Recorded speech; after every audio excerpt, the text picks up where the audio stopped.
داستان فیل و موش. یه روز گرم تابستونی فیل بزرگی به نام سام تو جنگل قدم میزد. او خیلی خسته و به دنبال جایی برای استراحت میگشت.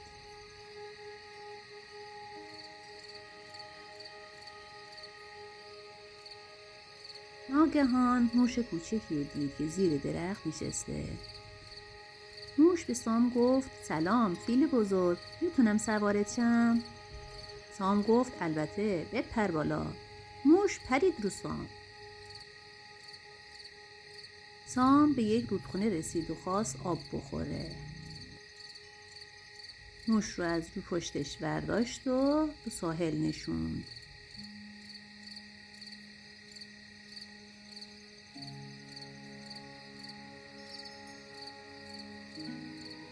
سامم رفت تو آب. موشی منتظر موند تا سام برگرده. وقتی سام از آب بیرون اومد، موش به گفت: ممنون فیل بزرگ، تو خیلی مهربونی.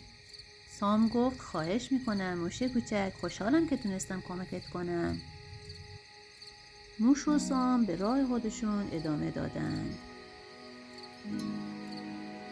اونا با هم بازی کردن و کلی خندیدن. اونا دوستای خیلی خوبی شدن.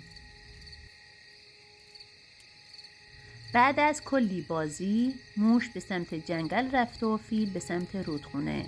اونا هرگز همدیگر رو ندیدن، اما هرگز همدیگر رو فراموش نکردن. بچه های گل، تا داستانی دیگه، خدا نگهدار.